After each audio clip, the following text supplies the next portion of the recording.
5000 વર્ષ પહેલા ભાદરવા સુધી એકમથી સાતમ સુખદેવજીએ કરેલી શ્રીમદ ભાગવતજીની શરૂઆત સર્વથી પ્રથમ પરીક્ષિત રાજાને સંભળાવી અને ત્યારબાદ બીજી શ્રીમદ ભાગવત ગોકર્ણ મહારાજ ધુંધુકારીના માટે કરે. ત્રીજું વ્યાસ મુનિ મૈત્રીને સંભળાવે. ત્યારબાદ એક પછી એક કથાઓનો દોર. મૂળ શ્રીમદ ભાગવતનું તાત્પર્ય હજારો વર્ષથી ચાલી આવતી સંસ્કૃતિનું ફલ એટલે શ્રીમદ ભાગવત. વેદ વ્યાસજીએ કરેલા 1 લાખ વર્ષનું તપસ્યાનું ફલ એટલે શ્રીમદ ભાગવત. 24 અવતારોની કથાનું સંપૂર્ણ સ્વરૂપ એટલે શ્રીમદ ભાગવત. પ્રભુએ કરેલી 84 ભગવત લીલાનો ભગવત અવતાર એટલે શ્રીમદ ભાગવત. કોઈ એક વસ્તુથી ભાગવતજી થયેલું નથી. કલયુગના તમામ પાપનો નાશ કરનારું કોઈ તત્વ હોય તો તે શ્રીમદ ભાગવત, અને કલયુગના તમામ પાપોને બાળવાની જેનામાં શક્તિ છે એવું તત્વ એટલે શ્રીમદ ભાગવત. એ જ ભગવત સ્વરૂપ શ્રીમદ ભાગવતજી.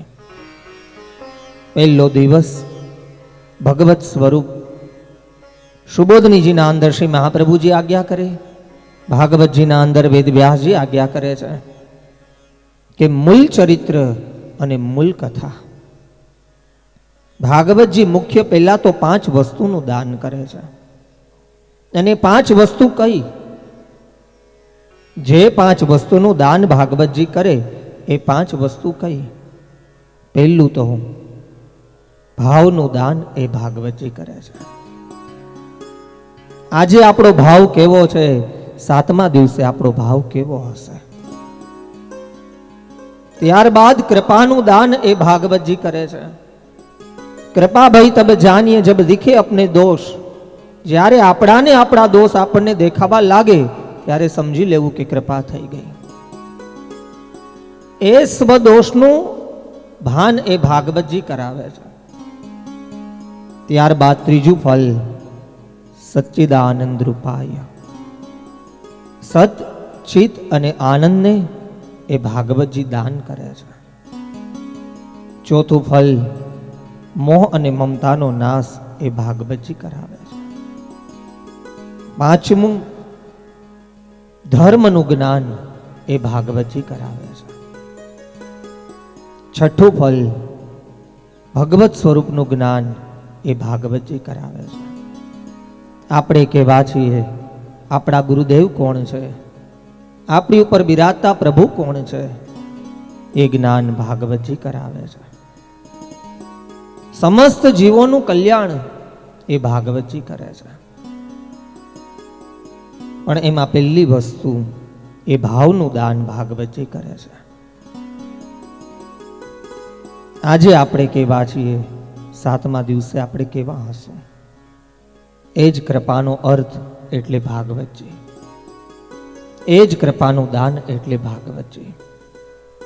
રાગ વગરનું ગાવું, ડોળા પાણીમાં નાવું, સાંજા વગરનું સાંભળવું અને ભાવ વગરની ભક્તિ ગમે એટલી કરીએ અધૂરી છે. એ જ ભાવનું દાન એ ભાગવતજી કરે છે. યાદ રાખજો વૈષ્ણવો, ભાગવતજીમાં એવું ક્યાંય લખ્યું નથી કે ભગવાનને મેળવો. ભાગવતજી એક જ વસ્તુનું દાન કરે છે, ભાવને મેળવો. ભગવાન તો શિશુપાલને મળ્યા, ભગવાન દુર્યોધનને મળ્યા, ભગવાન રાવણને મળ્યા. એને આનંદ આવ્યો? જેનામાં ભાવ નથી એને આનંદ નથી આવતો. પણ એ ભાવનું દાન એ ભાગવતજી કરે છે. એને અહીંયા વેદવ્યાસજી ચોખવટ કરે છે કે કલયુગના અંદર ભાગવતજી કરવા માટે ન તો ધનની જરૂર છે, ન તો વૈભવની જરૂર છે, ન તો રૂપની જરૂર છે, ન તો જ્ઞાનની જરૂર છે. માત્ર ને માત્ર ભાવની જરૂર છે. માત્ર ને માત્ર હૃદયના કરેલા ભાવથી જે ભક્તિ કરવામાં આવે એ ભક્તિનું સ્વરૂપ એટલે શ્રીમદ ભાગવતજી. મૂળ શ્રીમદ ભાગવતજીની કથાનો પ્રારંભ કરતા પહેલો જ અધ્યાય અને પહેલું ફળ. તુંગભદ્રા નદીનો કિનારો, આત્મદેવ નામના બ્રાહ્મણ. અહીંયાથી ભાગવતજીની શરૂઆત છે. તમને બધા વાંચ્યું હશે, ખબર હશે, સાંભળ્યું હશે. ભાગવતજીમાં પહેલા 6 અધ્યાય એ મહાત્મયના છે.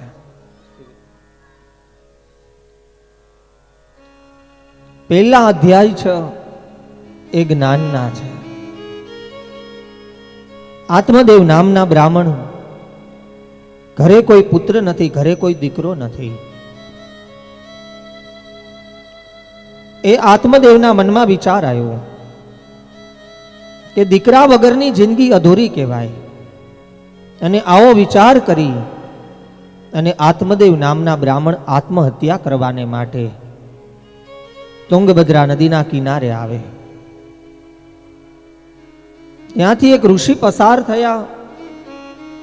આત્મદેવ નામના બ્રાહ્મણને પ્રશ્ન કર્યો, આત્મદેવ, અહીંયા આવવાનું કોઈ કારણ?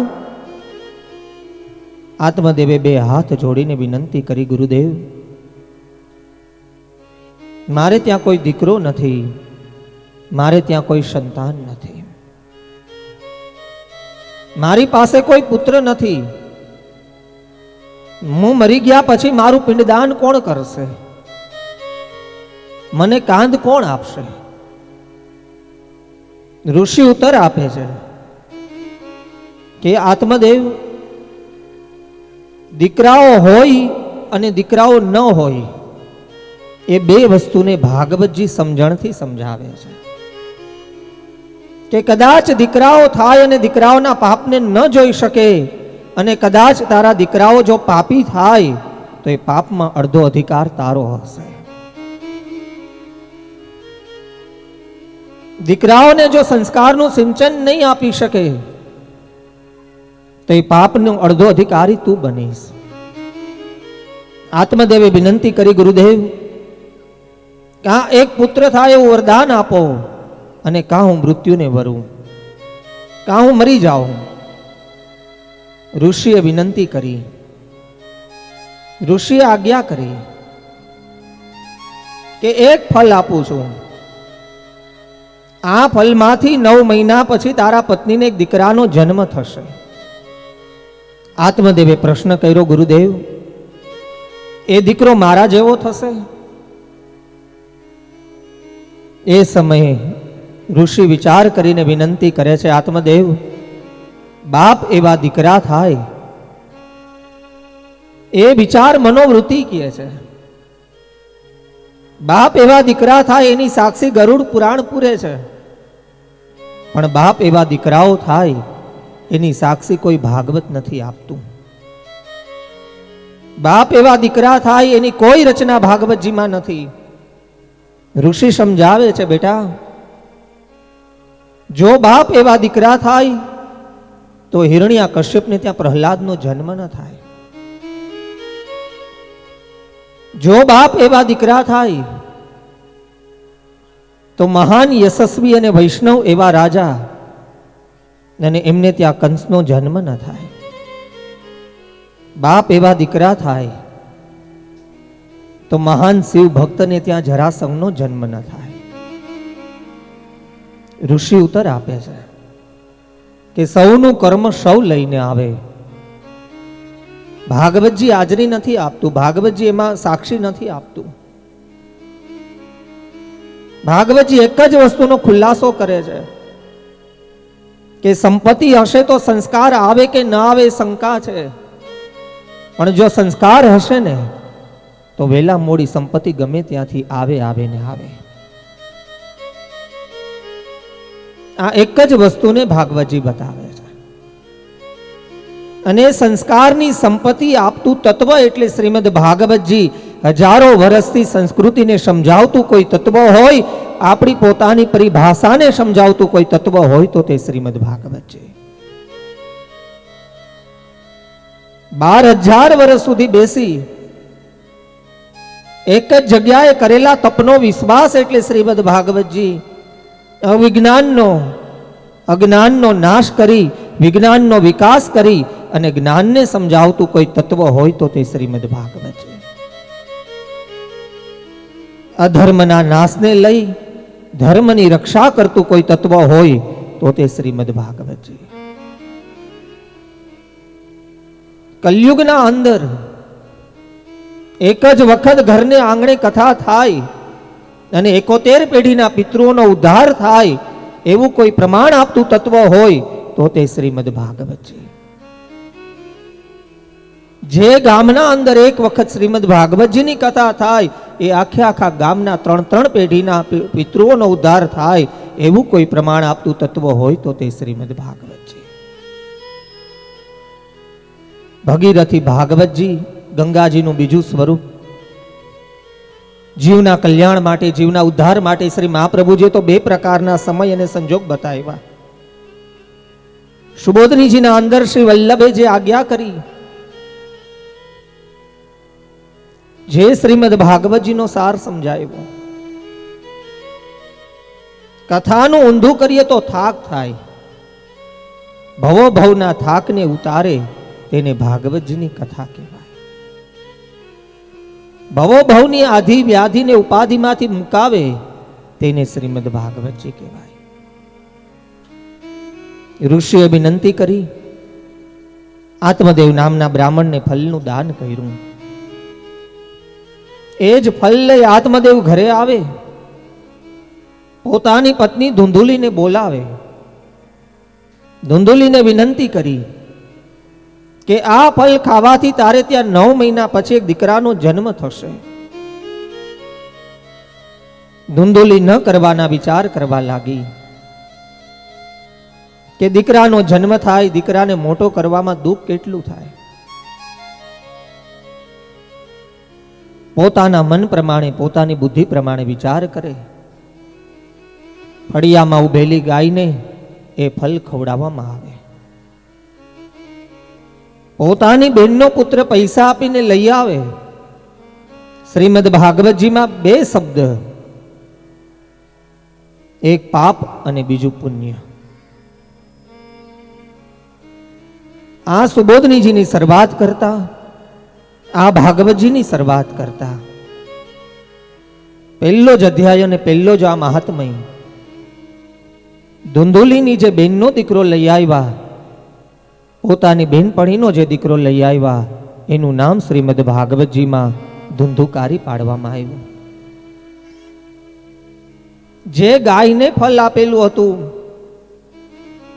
અને ગાયને મનુષ્ય જેવા દીકરાનો જન્મ થયો, પણ જેના કાન ગાય જેવા હતા એવા પુત્રનું નામ ગોકર્ણ પાડવામાં આવ્યું.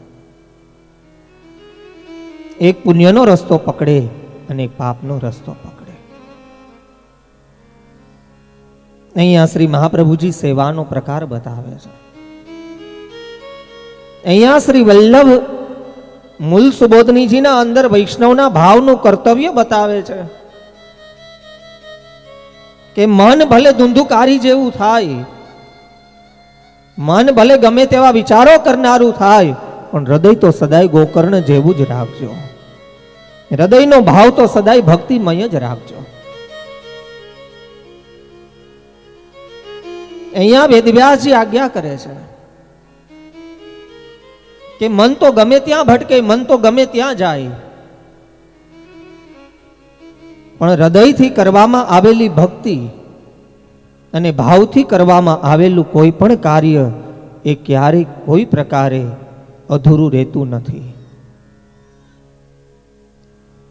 અહીંયા વેદવ્યાસજી એ ભાવનું દાન કરે છે. અહીંયા વેદવ્યાસજી એ ભગવત સ્વરૂપનું દાન કરે છે. અને વેદવ્યાસજીએ તો ત્યાં સુધી આજ્ઞા કરી કે કલી કાલના અંદર જીવનો ઉદ્ધાર કરનારું કોઈ તત્વ હોય, સંપૂર્ણ શ્રદ્ધાથી એક વખત દંડવત કરવામાં આવે અને દંડવત કરવાથી જેમના હજારો વર્ષના અપરાધ ધોવાઈ જાય, પાપ ધોવાઈ જાય, એવું કોઈ તત્વ હોય તો તે શ્રીમદ ભાગવત છે.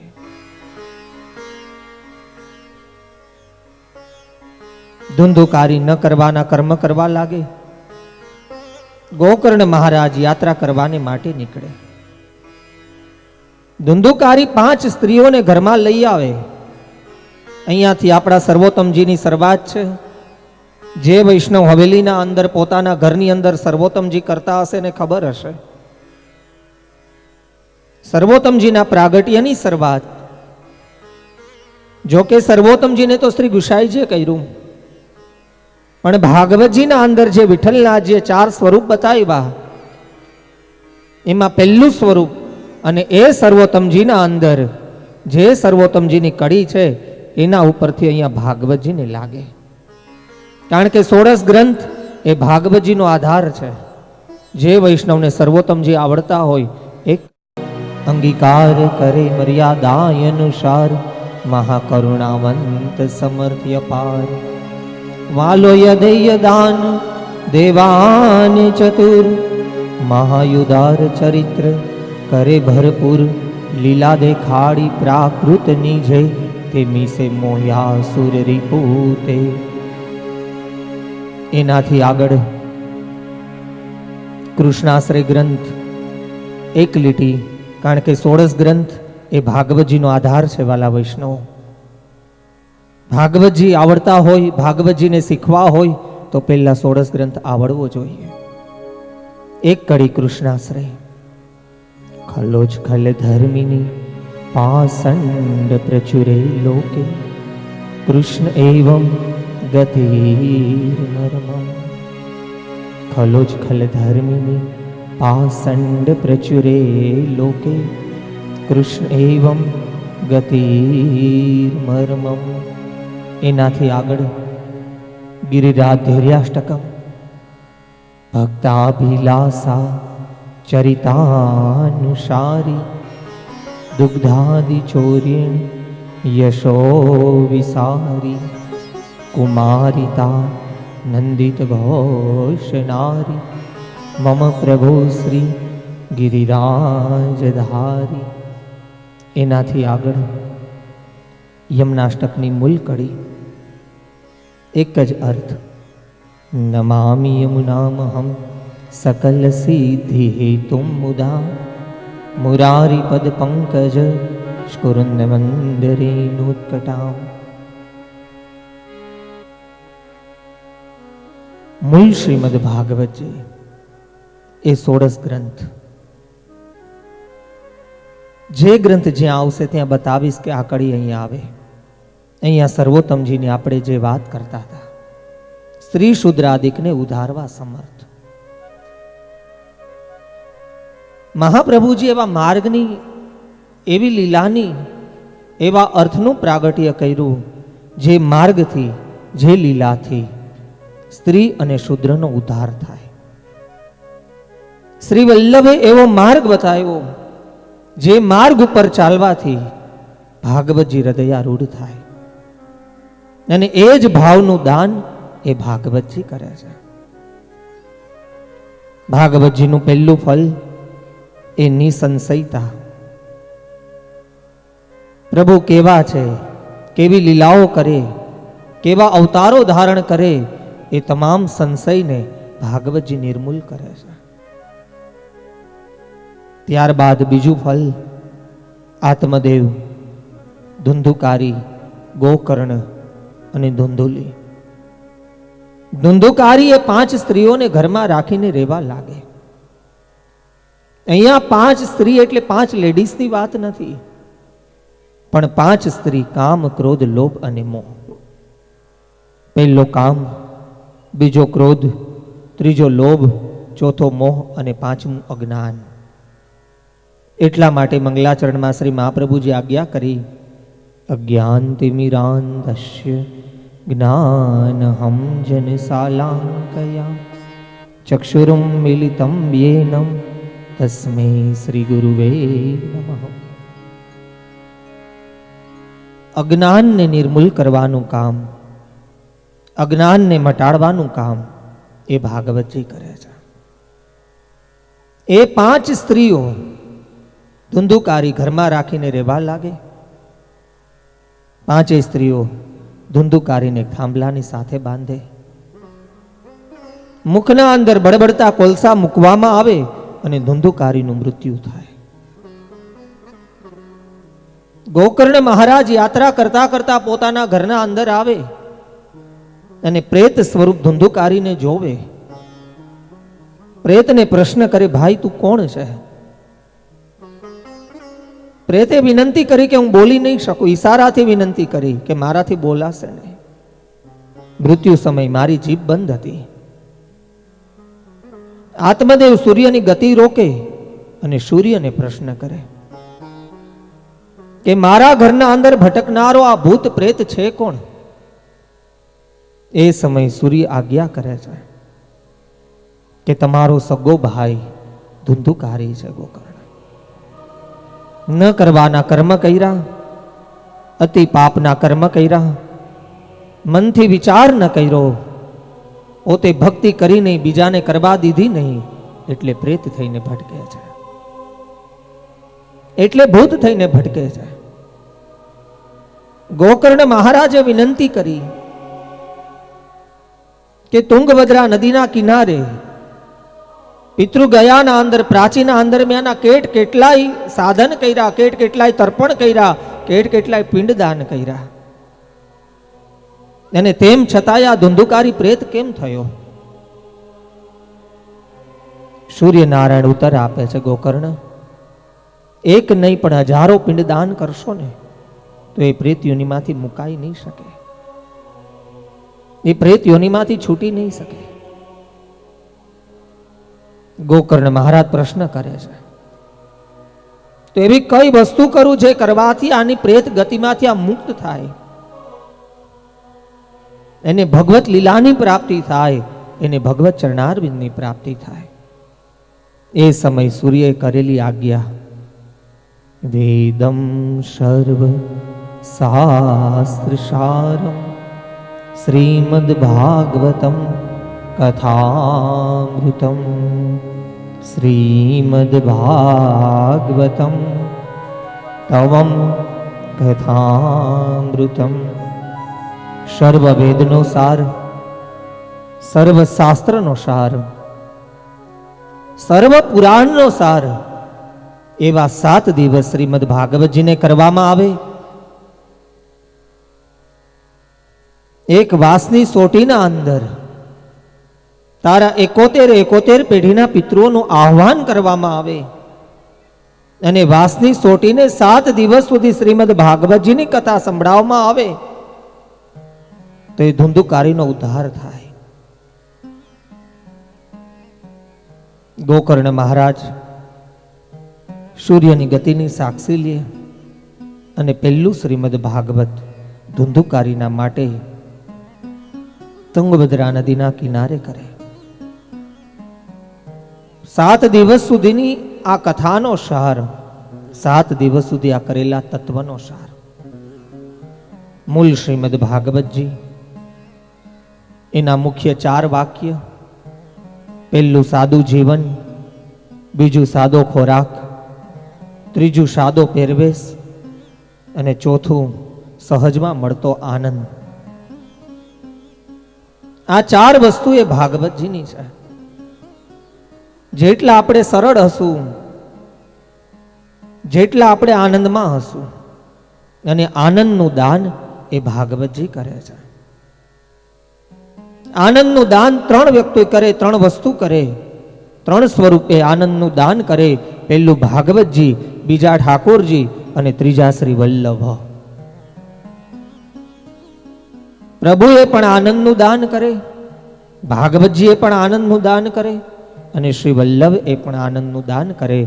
એટલા માટે શ્રી ગુસાઈજીએ પહેલી લીટી સર્વોત્તમજીના અંદર આજ્ઞા કરી, વાલો આનંદ પરમાનંદ કહેવાય, શ્રી કૃષ્ણ કમલ મુખ કૃપાનિધિ થાય, બાલો દેવી ઉદાહરણ પ્રયત્ન ઉપાય, જેના સ્મરણ માત્રથી આરતી જાય, શ્રીમદ ભાગવત ગુઢાર્થ પ્રગટાય, સાકાર બ્રહ્મનો વાદ સ્થપાય. વાલો આનંદ પરમાનંદ કહેવાય. એ જ આનંદનું સ્વરૂપ, એ જ આનંદ અને પરમ આનંદનું સ્વરૂપ એટલે ભાગવતજી. ભક્તિનું સ્વરૂપ એટલે ભાગવતજી. ઉત્તમમાં ઉત્તમ કોઈ દાન હોય તો તે ભાવનું છે, ઉત્તમમાં ઉત્તમ કોઈ દાન હોય તો તે ભક્તિનું છે. ગોકર્ણ મહારાજ ધુંધુકારીને વિનંતી કરે છે કે પ્રેત યોનિમાંથી જો તારો છુટકારો કરવો હોય અને આ પ્રેત યોની જો તારે મુકાવી હોય તો 7 દિવસ સુધી વાસમાં તું તારું સ્થાન ગ્રહણ કર. આત્મદેવ નામના બ્રાહ્મણ એમના પુત્ર ગોકર્ણ મહારાજ ભાગવતજીના અંદર બીજા અધ્યાયના અંદર આજ્ઞા કરે છે કે સમસ્ત જીવોનું કલ્યાણ કરવા માટે કરવામાં આવેલું તત્વ એ ભાગવતજી. અને યાદ રાખજો વાલા વૈષ્ણવ, ભાગવતજીમાં સંસાર મૂકવાની આજ્ઞા ક્યાંય નથી. સંસારને ભાગવતજીએ ખરાબ કીધો જ નથી. એવી ક્યાંય આજ્ઞા નથી કે સંસાર મૂકીને વનમાં જવું. નથી સુખદેવજી આજ્ઞા કરી, નથી શ્રી વલ્લભે કરી, કોઈ સ્વરૂપ એવી આજ્ઞા નથી કરી. ઉત્તમમાં ઉત્તમ કોઈ ભક્તિ બતાવી હોય તો એ સંસારમાં રહીને ભક્તિ બતાવી છે. પણ એ સંસારની આસક્તિ મુકાવાનું કામ એ ભાગવતજી કરે છે. સંસારના અંદર કેમ જીવવું, માની સાથે કેમ વર્તન કરવું, બાપની સાથે કેમ વર્તન કરવું, એ મર્યાદાના ભાવને ભાગવતજી હૃદયારૂઢ કરે છે. એ ભાવનો સિદ્ધાંત એ ભાગવતજી આપે છે. ગોકર્ણ મહારાજ પોતાના વિસ્તારના અંદર, પોતાની કથાના અંદર એક આખો વિસ્તાર કરે છે કે માણસને પહેલું કપડું પહેરાવે એમાંય ખીચું ન હોય અને છેલ્લું ઓઢાડે ને એમાંય ખીચું ન હોય. માણસનો જન્મ થાય અને પહેલું કપડું પહેરાવવામાં આવે એમાંય ખીચું ન હોય. માણસનું મૃત્યુ થાય, ઘરેથી લઈ જાય અને ખાપણ ઓઢાડવામાં આવે એમાંય ખીચું ન હોય. એનાથી આગળ વ્યાસજી વર્ણન કરે છે કે ગમે તેવો રાજા હોય, ગમે તેવા કાર્ય કરનારો હોય, કદાચ ગમે તેવા કર્મ કરનારો હોય, ગમે તેવો ગરીબ હોય અને ગમે તેવો અમીર હોય, એની રાખ તો માત્ર એક જ તગારું થાય. કાજુ બદામ ખાનારો હોય એની રાખે કાળી જ થાય અને જે બાજરાનો રોટલો ખાનારો હોય એની રાખે કાળી જ થાય. સંસારને ખરાબ નથી કીધો, ધ્યાનથી સાંભળજો. સંસારની રચનાને ક્યાંય આંચ ન આવે, સંસારની મર્યાદાને આંચ ન આવે એવું કોઈ તત્વ હોય તો તે શ્રીમદ ભાગવત છે. વ્યાસજી વર્ણન કરે છે કે સમસ્ત સંસારોની રચના કરી અને એક જ ધર્મનું પ્રાગટ્ય કરાવી અને એ સર્વ ધર્મનો સાર લઈ અને પોતાના ધર્મને સ્વીકારતું કોઈ આયોજન હોય તો એ આયોજન શ્રીમદ ભાગવતજી છે. પ્રભુના 24 અવતારો લઈ અને 24 અવતારોની અંદર કરેલી કૃપાનો અર્થ લઈ, અનેકો અર્થ લઈ અને એક ભક્તિનો અર્થ આપતું કોઈ તત્વ હોય તો તે શ્રીમદ ભાગવતજી છે.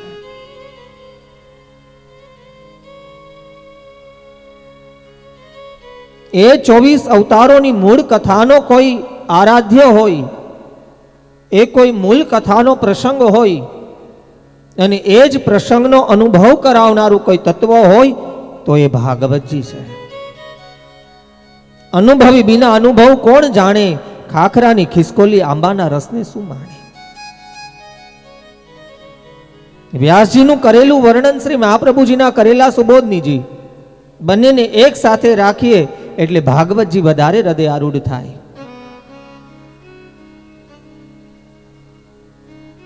અહીંયા અર્થ આવ્યો કૃપાનો. ગોકર્ણ મહારાજે વિનંતી કરી કે ભગવત કૃપાથી આ 7 દિવસના ભાગવતજીથી હે ધુંધુકારી, જો તારી પ્રેત્યોનીને ન મુકાવું તો એક બ્રાહ્મણ કુલનું સંતાન ન કહેવાવ અને એક તારો ભાઈ ન કહેવાવ. ગોકર્ણ મહારાજે આજ્ઞા કરી કે આ 7 દિવસની કથાના વિસ્તારથી, આ કથાના શ્રવણથી તને મુક્તિ ન પાવું તો હું એક બ્રાહ્મણ ન કહેવાઉં.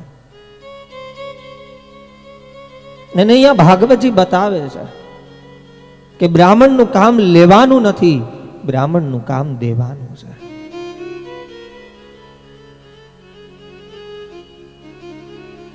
મૂળ શ્રીમદ ભાગવતજીના અર્થના અંદર પહેલા 6 અધ્યાયના અંદર ઘણું બધું ગૂઢ રીતે કહી દીધું, ઘણું ગૂઢ રહસ્ય આપી દીધું. માત્ર બ્રાહ્મણ લેનારો ન હોવો જોઈએ, બ્રાહ્મણ દેનારો હોવો જોઈએ. એક જ વસ્તુ એવી છે જે જગતમાં ક્યારેય વેચાતી નથી, અને એ વ્યાસપીઠ છે. જ્યારે વ્યાસપીઠ વેચાવા લાગે ત્યારે સમજી લેવાનું કે ધર્મ વેચાઈ ગયો. એક જ ભાગવતજી એવા છે કે જે ક્યારે વેચાતા નથી. અને ત્યાં શ્રી મહાપ્રભુજી સુબોધનીજીમાં આજ્ઞા કરે છે કે કોઈ બ્રાહ્મણ થઈ અને પોતાની વાણીને વેચનારો થાય, પોતાના ભાગવતને વેચનારો થાય તો સમજી લેવું કે અવૈષ્ણવની વાણી અને ગટરનું પાણી સમાન જાણવા. વેચેલી વાણી અને ગટરનું પાણી સમાન જાણવા. આ ધર્મને વેચવાની શ્રી મહાપ્રભુજીએ ના પાડી છે. શ્રી વલ્લભે ત્યાં સુધી આજ્ઞા કરી કે કલયુગના અંદર કોઈ પણ પ્રકારે, કોઈ પણ અર્થે, કોઈ પણ સમયે, કોઈ પણ વક્તાએ ક્યારે વ્યાસપીઠનો ભાવ નક્કી ન કરવો. અને પુષ્ટિ માર્ગ ઘણું કહે છે, વલ્લભની લીલાઓ ઘણું કહે છે. અહીંયા ગોકર્ણ મહારાજ વિનંતી કરે છે કે બીજાના કલ્યાણ માટે, બીજાના ઉદ્ધાર માટે કરવામાં આવતું તત્વ એટલે શ્રીમદ ભાગવત છે. તમામ ધર્મનો સાર લઈ જગતનું આરાધન કરતું કોઈ તત્વ હોય તો તે શ્રીમદ ભાગવતજી. 24 અવતાર કથાનો સાર લઈ અને પ્રભુની તમામ લીલાનો અનુભવ કરનારું કોઈ તત્વ હોય તો તે શ્રીમદ ભાગવતજી. યજ્ઞમાંથી આપમેળે પ્રગટ થનારું કોઈ તત્વ હોય તો તે શ્રીમદ ભાગવતજી. 1 લાખ વર્ષ સુધી વેદવ્યાસજીની કરેલી તપસ્યાનું કોઈ ફલ હોય તો તે શ્રીમદ ભાગવતજી. સુખદેવજીના કરેલા તમામ ધર્મોને અંગીકાર કરી અને માત્ર મર્યાદા રાખી અને પરીક્ષિત રાજાને 7 દિવસના અંદર મૃત્યુને રોકીને સ્વર્ગની સીડી બતાવતું કોઈ તત્વ હોય તો શ્રીમદ ભાગવતજી. એક જ વખત શ્રીમદ ભાગવતજી સાંભળવામાં આવે અને 71 પેઢીના પિતૃનો ઉદ્ધાર થાય એવો સંપૂર્ણ શ્રદ્ધા અને વિશ્વાસની તાકાત આપતું કોઈ ફલ હોય તો તે શ્રીમદ ભાગવતજી. સંસારના આનંદને લઈ અને પરમ આનંદનું દાન કરનારું કોઈ તત્વ હોય તો શ્રીમદ ભાગવતજી. અને પોતાના ઉપર બિરાજતા શ્રી ઠાકોરજીના સ્વરૂપને સમજાવતું કોઈ તત્વ હોય તો તે શ્રીમદ ભાગવતજી. વલ્લભ રજ અને શ્રી અમનાજીના સ્વરૂપને કોઈ સમજાવનારું તત્વ હોય તો તે શ્રીમદ ભાગવતજી. એટલા માટે આ બધા વૈષ્ણવને એક જ વિનંતી કરું છું કે શ્રી વલ્લભની કૃપાથી આ 7 દિવસનો ઉત્સવ, પહેલો દિવસ શ્રી યમુનાજીની કૃપાથી આપની પાસે મેં 3 કલાક માગી, આવતીકાલથી 6 કલાક માગીશ. સવારે 9 થી 12, બપોરે 3 થી 6. શ્રી મહાપ્રભુજીની કૃપાથી કોઈ માં પોતાના બાળકને જમાડતી હોય અને બાળક ન જમતો હોય તો માં વિનંતી કરે કે બેટા આ બાપુજીના તરફથી, આ દાદાના તરફથી, આ પપ્પાના તરફથી, આ મમ્મીના તરફથી એમ આપની પાસે 7 દિવસ, એમાં પહેલો દિવસ આપની પાસે 3 કલાક હું શ્યામનાજીના ભાવથી માગું છું વાલા વૈષ્ણવ. બીજો દિવસ એ શ્રી વલ્લભના ભાવથી માગું છું. ત્રીજો દિવસ એ મદન મોહનજીના ભાવથી માગું છું. ચોથો દિવસ એ વ્રજ અને ગોપીજન વલ્લભના ભાવથી માગું છું. 5મો દિવસ એટલે શ્રી ગોવર્ધન લીલા ગિરિરાજજીના ભાવથી માગું છું. 6થો દિવસ એ દ્વારિકાધીશના ભાવથી માગું છું. અને 7મો દિવસ બાલા વૈષ્ણવ, હરિવૈષ્ણવ, હરિગુરુ અને વૈષ્ણવના ભાવથી માગું છું. આ 7 દિવસ બધા વૈષ્ણવ મને આનંદથી આપજો. આ 7 દિવસની 6 કલાક, પહેલા દિવસની 3 કલાક, બાકીના 6 દિવસની 6 કલાક યમુનાજીના 6 સ્વરૂપની કૃપા કરતી કલાકો. યમુનાજીના 6 સ્વરૂપ પુષ્ટિ માર્ગના અંદર એ 6 સ્વરૂપના ભાવથી આપની પાસે હું રોજની આપની 6 કલાક માગું છું. એ જ ગોકર્ણ મહારાજ 7 દિવસનું શ્રીમદ ભાગવત કરે, ધુંધુકારીનો ઉદ્ધાર થાય, સ્વર્ગમાંથી વિમાન લેવાને માટે આવે. અને એ સમયે ગોકર્ણ મહારાજે વિનંતી કરી કે કલયુગના અંદર કોઈ પણ કરનારો કર્મ જીવ, ગમે તેવો જીવ હશે, ગમે તેવા પાપ કરનારો હશે, ગમે તેવા અપરાધ કરનારો હશે, પણ જીવનમાં એક વખત શ્રીમદ ભાગવતની કથા સાંભળે અને એના તમામ અપરાધ ન ધોવાય તો હું ગોકર્ણ ન કહેવાય. એના આગળ વેદ વ્યાસજી રચના કરે છે મૂળ શ્રીમદ ભાગવતજીના અંદર કે આ ભાગવતજીનું સ્વરૂપ સમજીને જો કોઈ સાંભળે કલયુગના અંદર તો એ જીવ ઉપર સદાયને માટે પ્રભુ કૃપા કરે અને પ્રભુની લીલાનો અનુભવ ન થાય તો હું વેદ વ્યાસ ન કહેવાય.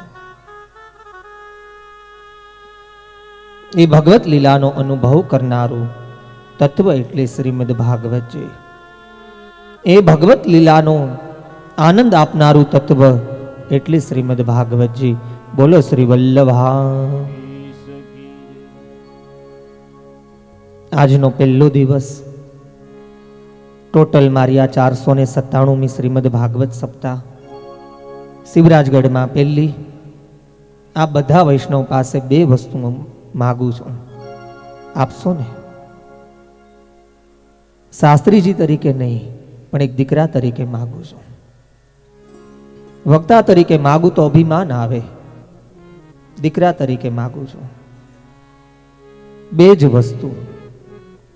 7 દિવસના અંદર જ્યાં વચમાં જે બોલાવું ત્યાં પ્રેમથી બધા મારી સાથે જે બોલજો.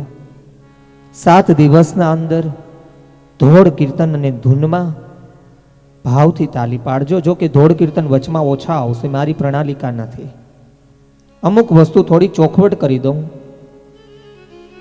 મહાત્મય પૂરું થયું એટલે થોડી ચોખવટ કરી દઉં. મને વાંચવા બોલાવ્યો છે, ધોળ કીર્તન કરવા નથી બોલાવ્યો. અને પહેલેથી મારી એક મર્યાદા રહી છે. મનોરથી પરિવાર પહેલા તારીખ નક્કી કરે ને ત્યારે જ હું વિનંતી કરું છું કે વાલા વૈષ્ણવ,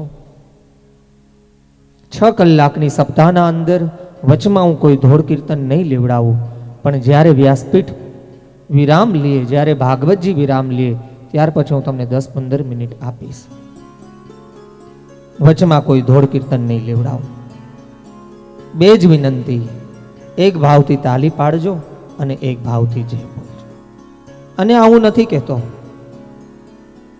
શ્રી વલ્લભની કૃપાથી જે માગણી કરું છું બહુ સમજીને માગું છું. આજથી 450 વર્ષ પહેલાનો પ્રસંગ, આજથી 450 વર્ષ પહેલાની એક સત્ય ઘટના. દ્વારકાની બાજુમાં બરડિયા નામનું ગામ, અને જ્યાં ગાગા ગુરગઢમાં અંદર શ્રી ગુસાઈજીના બેઠકજી બિરાજે છે. આ ત્યાંનો એક પ્રસંગ છે. શું કામે માગું છું એ બહુ સમજીને માગું છું.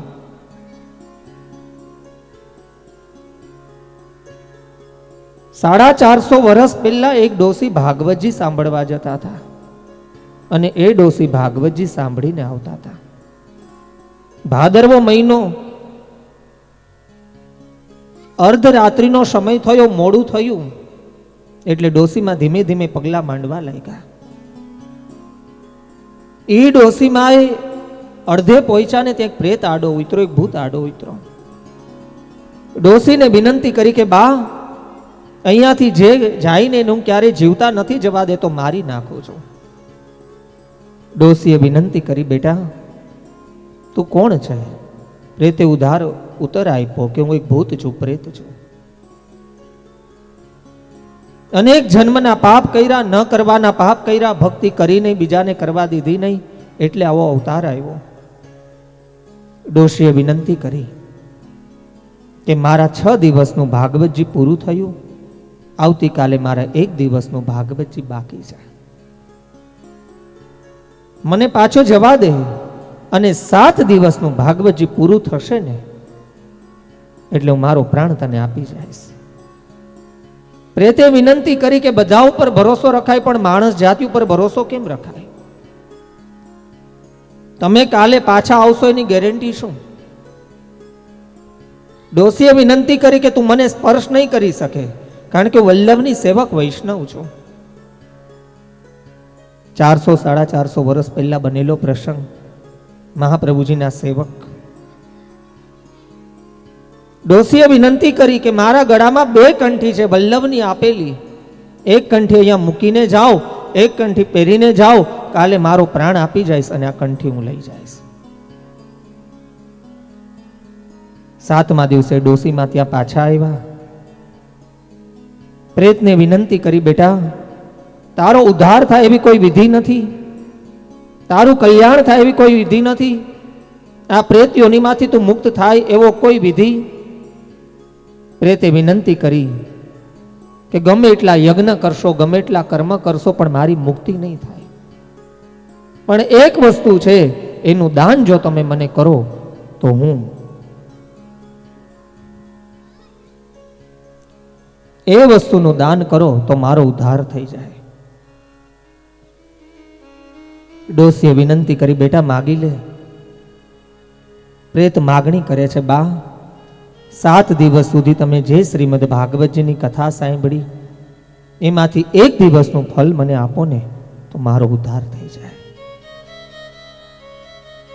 મારી પ્રેત યોની મુકાઈ જાય. ડોશીએ ના પાડી, હું નહીં આપું. બીજી વખત પ્રેતે વિનંતી કરી કે માં કદાચ 1 દિવસનું ફળ ના આપી શકે તો કાંઈ નહીં, અડધા દિવસનું ફળ આપને તોય મારો ઉદ્ધાર થઈ જાય. ડોશીમાએ ના પાડી. પ્રેતે વિનંતી કરી કે બા તમારા ઘરથી ભાગવતજી સુધીના જેટલા તમે ડગલા ભર્યા એમાંથી 1 પગલાનું ફળ મને આપી દો ને તોય મારો ઉદ્ધાર થઈ જાય. છતાંય ડોશીમાએ ના પાડી. ત્રીજી વખત પ્રેતે વિનંતી કરી કે હવે ના ન પાડતા, કદાચ 1 દિવસનું ફળ ના આપો, કદાચ અડધા દિવસનું ફળ ના આપો, 1 ડગલાનું ફળ ના આપો, પણ ભગવત કૃપાથી 7 દિવસ સુધી તમે જે શ્રીમદ ભાગવત સાંભળ્યું એમાં 10 આંગળીને ભેગી કરી અને 2 હથેળીને ભેગી કરી અને ભાવથી 1 તાલી પાડી હોય તો એ તાલી 1 તાલીનું ફળ આપો ને તોય મારો ઉદ્ધાર થઈ જાય. એ ડોશીમાં 1 તાલીનું ફળ આપે અને પ્રેતનો ઉદ્ધાર થાય. તો અહીંયા ભાગવતજી આજ્ઞા કરે છે કે 1 પાડેલી તાલીનું ફળ આટલું હોય તો એ 7 દિવસ સુધીના શ્રીમદ ભાગવતજીનું ફળ કેવડું હોય. આ ભાવથી આપણે ભાગવતજીને દંડવત કરીએ છીએ, આ ભાવથી આપણે ભાગવતજીને પરિક્રમા કરીએ છીએ. પોથી યાત્રામાં ભાગવતજી ઉપર જ શું કામ પધરાવવામાં આવે છે ખબર છે? હાથમાં નહીં, ગાડીમાં નહીં, આપણા માથે શું કામે? કાંઈક તો કારણ હશે ને. આપણા તમામ 10 પ્રકારના જે મોહ છે, 10 પ્રકારનો જે અજ્ઞાન છે એને દૂર કરવાનું કામ એ ભાગવતજી કરે છે. એક વખત ભાગવતજીને માથે પધરાવીએ એટલે 9 ગ્રહમાંથી કોઈ પણ ગ્રહ નડતો હોય એ ગ્રહ નડતો બંધ થઈ જાય એવું વેદ વ્યાસજી અહીંયા સાક્ષી બતાવે છે. એવી વેદ વ્યાસજી અહીંયા ચોખવટ કરે છે. કોઈ વ્યાસજીને પ્રશ્ન કર્યો કે મને મંગલ નડે છે, શનિ નડે છે તો કઈ વિધિ કરું? વેદવ્યાસજી આજ્ઞા કરી ક્યાંય જવાની જરૂર નથી, એક વખત ભાગવતજીને માથે પધરાવી લે અને પછી કોઈ એમ કે આ ગ્રહ નડે છે, કોઈ એમ કે તને તારા પિતૃ નડે છે, તો હું વેદવ્યાસ ન કહેવાઉં. સંપૂર્ણ શ્રદ્ધાનો વિષય એટલે ભાગવતજી, સંપૂર્ણ શ્રદ્ધાનું જ્ઞાન એટલે ભાગવતજી. સમસ્ત આત્માનું કલ્યાણ કરાવનારી કોઈ કથાનું દાન હોય તો તે શ્રીમદ ભાગવતજી. 4 પરિક્રમા આપણે ભાગવતજીને કરીએ છીએ. એ 4 પરિક્રમા શું કામે? પહેલો ધર્મ, બીજો અર્થ, ત્રીજો કર્મ અને ચોથો મોક્ષ. સર્વોત્તમજીની લીટીને યાદ કરો વૈષ્ણવો. ધર્મ અર્થ કર્મ મોક્ષ. સર્વોત્તમજીમાં આવે છે ને? કેટલા વૈષ્ણવને ખબર છે? ત્રિગુણાતીત છે, નીતિ ચતુરાય, અતિ અગણિત. આ બધા શબ્દ સર્વોત્તમજીના છે. એ સર્વોત્તમજીમાં ક્યારેક ખોલીને જોજો. પહેલું ધર્મનું દાન એ ભાગવતજી કરે છે. જો ભાગવતજી ન હોત તો આજ આપણો ધર્મ પાછો આપણને ન મળત. જો ભાગવતજી ન હોત તો આજ આપણે જ્યાં બેઠા છીએ ત્યાં ન બેઠા હોત. મલ્લેચ્છા ક્રાંતિસુ દેશેસુ આવો શબ્દ કૃષ્ણાશ્રયમાં છે. ભારતીય સંસ્કૃતિને તોડવા માટે, ભારતીય સંસ્કૃતિને છીન ભીન કરવા માટે ઘણા પ્રયત્ન થયા, પણ જો આ ભાગવતજી ન હોત તો આપણો ધર્મ પણ ન હોત, આપણી સંસ્કૃતિ પણ ન હોત અને આપણા સંસ્કાર પણ ન હોત. એ ભાગવતજીને જે બાજોટના પાયા ઉપર પધરાવીએ છીએ, એ ભાગવતજીના પાયા 4: પહેલો ધર્મ, બીજો અર્થ, ત્રીજો કર્મ અને ચોથો મોક્ષ. માણસનો જે જન્મ ખાટલા ઉપર થાય, ખાટલાના પાયા પણ 4: ધર્મ, અર્થ, કર્મ અને મોક્ષ. માણસનું મૃત્યુ થાય, ઘરેથી નનામી નીકળે ત્યારે કાંધ દેનારા પણ 4: એક ધર્મ, એક અર્થ, ત્રીજો કર્મ અને ચોથો મોક્ષ. ભાગવતજીની પાસે શ્રીફળ મુકાય છે. અજ્ઞાન તિમિરાંધસ્ય. જ્યારે દીકરાનો જન્મ થાય ત્યારે છઠ્ઠીના અંદર શ્રીફળ મુકાય છે. ધર્મ, અર્થ, કર્મ અને મોક્ષ. માણસનું મૃત્યુ થાય ત્યારે નનામીએ 4 શ્રીફળ બંધાય છે. ધર્મ, અર્થ, કર્મ અને મોક્ષ. દીકરા કે દીકરીના લગ્ન થાય ત્યારે હાથમાં શ્રીફળ આપવામાં આવે છે. શું કામે? કોઈ ભૂદેવ બ્રાહ્મણને પૂછ્યું છે? ગુજરી જાય ત્યારે નનામીએ બાંધવામાં આવે છે. દીકરાના લગ્ન હોય, દીકરીના લગ્ન હોય તો હાથમાં આપવામાં આવે છે. આનું કારણ શું? તો ત્યાં ભાગવતજી ઉલ્લેખ કરે છે. શ્રીમદ ભાગવતજી પહેલો અધ્યાય, મૂળ શ્રીમદ ભાગવતજીનું 23મું પેજ, 31મી લીટી અને બીજા શબ્દમાં વેદવ્યાસજી સંપૂર્ણ ઉલ્લેખ કરે છે. બોલો શ્રી વલ્લભા. શ્રીફળ શું કામે? એ જ શ્રીફળનો ઉલ્લેખ વેદવ્યાસજી કરે છે કે નાળિયેરનું ઝાડ 11 ફૂટ ઊંચું થાય ને પછી એમાં નાળિયેર આવવાનું શરૂ થાય. મૂળ દેશી નાળિયેરી 11 ફૂટ ઊંચું થાય પછી એમાં નાળિયેર આવે. પહેલા છોતલા આવે, કાચલી આવે, અંદર જલ આવે અને મલાઈ આવે. ગમે તેવો સુથારી હોય, કદાચ 7 પેઢીથી સુથારી કામ કરતો આવ્યો હોય, એને ચોરસ વસ્તુ, લંબગોળ વસ્તુ બનાવવાનું કયો તો એનાથી બની જાય, પણ ગોળ વસ્તુ બનાવવાનું કયો એટલે ક્યાંક વેલ્ડિંગ આવે, ક્યાંક ખાંચો આવે. ખંડન કર્યા વગર એકદમ ગોળ વસ્તુ ન બને. ક્યાંક એ વસ્તુ ખંડિત થાય. નાળિયેર ક્યાંય ખંડિત નથી. ગમે તેવો ઉંદર હોય અને ઉંદરની તાકાત છે કે ગમે તેવું લાકડું હોય, ગમે તેવું કાપડ હોય તો એ કાપી નાખે, પણ ઉંદરની તાકાત નથી કે નાળિયેરની કાચલીને તોડી શકે. તો અખિલ બ્રહ્માંડનો માલિક 11 ફૂટ ઊંચા ઝાડને જો આટલી તાકાત આપતો હોય તો આપણે તો એના પ્રગટ કરેલા આપણા ઉપર કૃપા કેમ ન કરે? 20 વર્ષની દીકરીના હાથમાં આપવામાં આવે છે. શું કામ હે કે 20 વર્ષની દીકરી ક્યારે કથામાં ન ગઈ હોય, કીર્તનમાં ન ગઈ હોય તો એ સંસારમાં જાય, એ સંસાર ભોગવવાની શક્તિ કોણ આપે? આ શ્રીફળ દીકરાના હાથમાં આપવામાં આવે છે. એનું કારણ એ જ કે 20 કે 21 વર્ષનો દીકરો ક્યારે કથા કીર્તનમાં ક્યાંય ન ગયો હોય તો એ સંસાર ચલાવવાની તાકાત કોણ આપે? એ આ શ્રીફળ. માણસનું મૃત્યુ થાય અને નનામ્ય 4 બાંધવામાં આવે. પહેલું ધર્મ, બીજું અર્થ, ત્રીજો કર્મ અને ચોથો મોક્ષ. નનામીને 4 વિસામાં આપવામાં આવે. એક વિસામે એક નાળિયેર વધેરવામાં આવે. એનું સાચું નામ શ્રીફળ છે. શ્રી કહેતા ભગવત અવતાર અને ફલ કહેતા ફલ. ભગવત અવતારમાંથી જે ફલનું પ્રાગટ્ય થયું એવું ઉત્તમમાં ઉત્તમ ફલ એટલે શ્રીફળ. શ્રી કહેતા લક્ષ્મી પણ થાય, શ્રી કહેતા સ્ત્રી પણ થાય, શ્રી કહેતા અવતાર પણ થાય, શ્રી કહેતા અવતાર પણ થાય, શ્રી કહેતા ભગવત લીલા પણ થાય, શ્રી કહેતા ધર્મ પણ થાય, શ્રી કહેતા સર્વોત્તમજી પણ થાય અને શ્રી કહેતા યમુનાજીનું સ્વરૂપ પણ થાય. આ શ્રીફળની વ્યાખ્યા. આજનું શ્રીમદ ભાગવતજી, મૂળ શ્રીમદ ભાગવતજી, પહેલો દિવસ અને મહાત્મયની કથા લઈ મદન મોહનલાલજીના ચરણારવિંદના અંદર કોટાનું કોટી દંડોત પ્રણામ કરું. ભાગવતજીના ભગવત ચરણારવિંદના અંદર કોટાનું કોટી દંડોત પ્રણામ કરું.